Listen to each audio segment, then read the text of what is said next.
The longer I'm here, the more vehicles I see coming in here with problems that were created by other shops. It makes me feel pretty good about the fact that my students can diagnose these and fix them.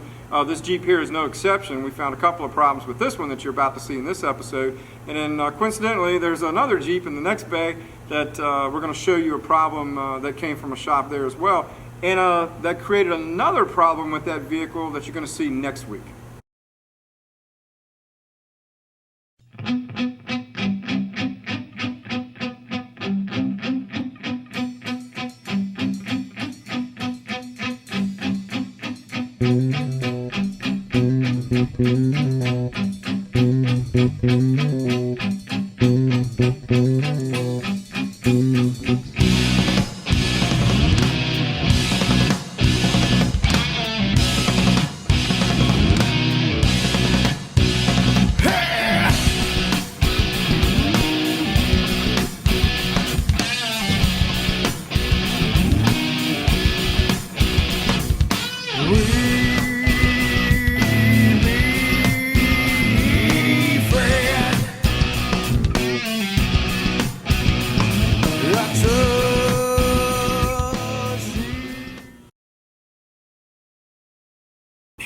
This Jeep was donated to us with a cylinder 3 misfire, so we're going to go ahead and do spark plugs on it.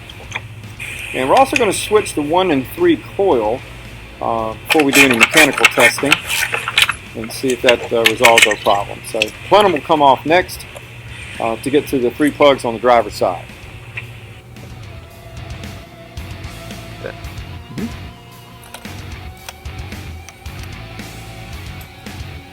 Alright, with the anti-seize on the plug, he's going to screw it in hand tight, then we're going to come back and torque these through.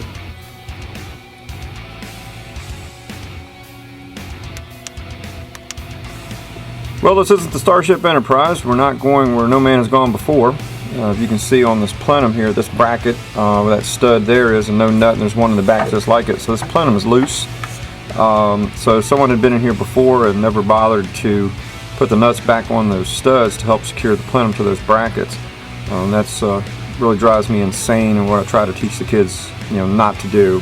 Put everything back where it came from, because that can cause problems later down the road. In fact, this thing could have been vibrating enough that that could be where the number 3 misfire was, with the plenum being a little bit loose. So anyway, we're going to put it back correctly. We'll get a couple of nuts for it, and it'll be as good as it was when it was new.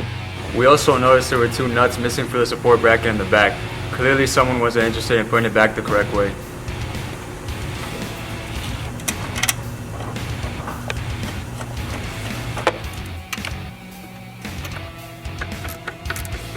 With the addition to these new fasteners, it will at least be back together the way it originally was supposed to be.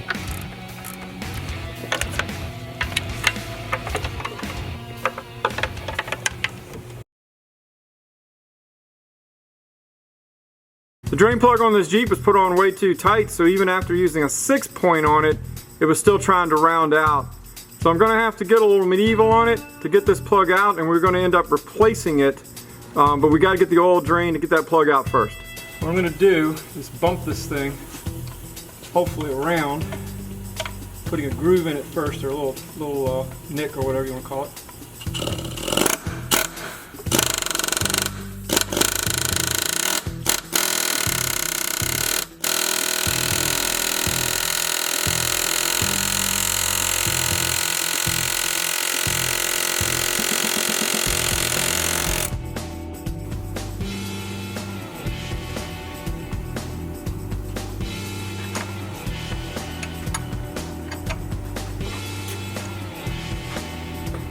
He can't take it out with his fingers. He's using the wrench almost the entire way because they really over-tightened it.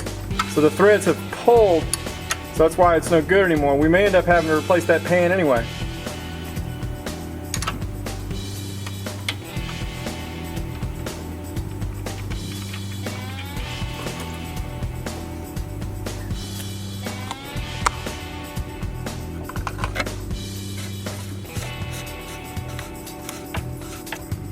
Since this is a donated vehicle that we'll be able to sell, we're going to go ahead and replace the belt idler and tensioner as well.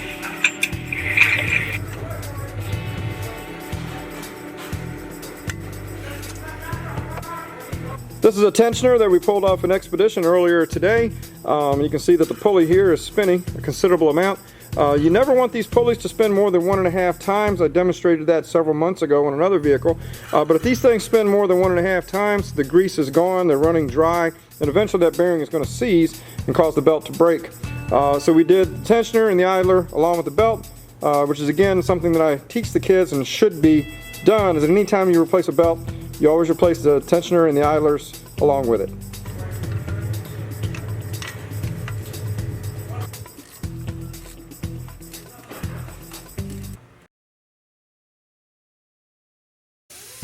In preparation of getting the Yukon engine ready to put back in, we're getting our manifolds put on with new gaskets and new hardware. So we get our gasket put in place and then get them torqued down. And then we'll go after that other side where those other 2 broken fasteners are.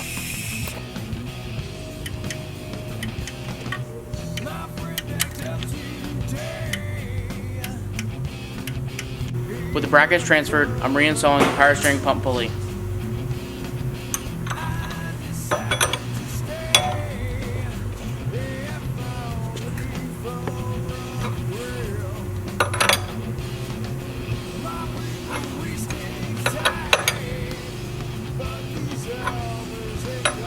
We had to drop the front axle in order to get the oil pan out.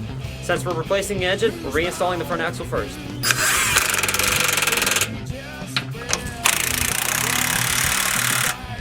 We're about to begin the process of removing these broken fasteners. We're going to do the one to the right first. I've got the students to sandblast these areas really well so that when I go to weld to them, it will penetrate better in the hopes of getting them out as quickly as possible. We have a nut welded in place and it seems pretty secure. What I'm going to do now is heat around the area like we did for that stud last week and then see if we can back this fastener out. Alright, got the head heated up, so now we're going to put a wrench on it here and see if we can get it to back out. Does seem to be moving. It's going to work it back and forth until we feel too much resistance, then we may have to heat it again. If you remember last week, we had to do that one 3 times to get it out. Welded on a second nut, but I'm not worried about heating it this time because clearly the stud has begun to come out. And it looks like it's coming out the rest of the way now.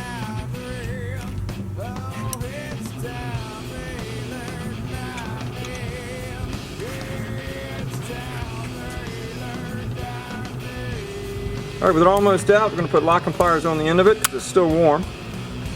You should be able to spiral it out the rest of the way.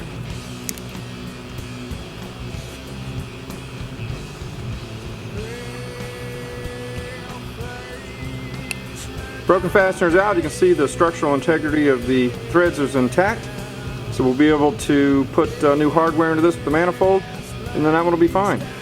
Next we have to go and attack that one there, which is going to be a little more difficult.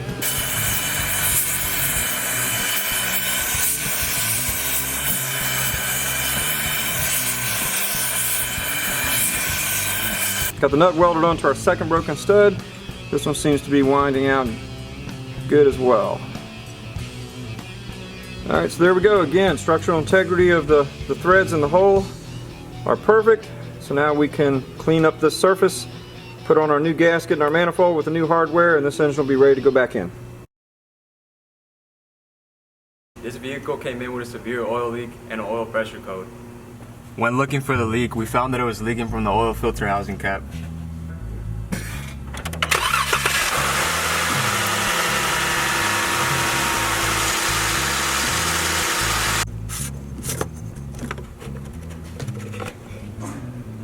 You see the O-ring on the right is skinnier than the one on the left. The one on the right is the one that they had put into the oil filter canister.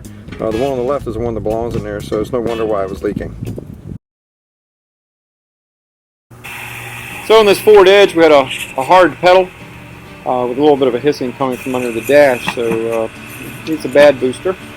So we're removing the master cylinder, he's taking the booster out, and we have the new one to put in. We're also going to be replacing the master cylinder at the same time.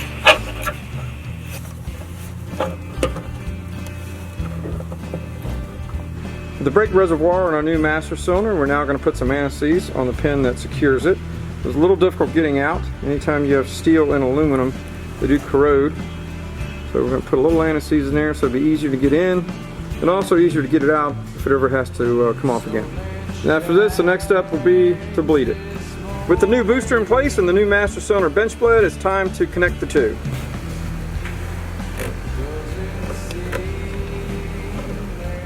Alright, master cylinder is installed, so now we're going to be installing our lines. He's taken off the stoppers that we installed so that we didn't lose a bunch of brake fluid out of the lines and make a bigger mess. So he's going to do those one at a time and get them seated. Then we'll secure them with a line wrench. Then we're just about ready to begin bleeding the whole brake system.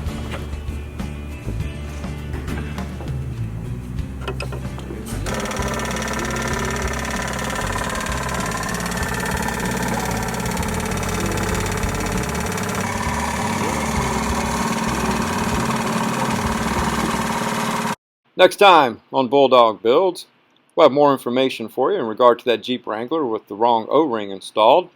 We'll have Alejandro back to work on that 69 Chevy Nova.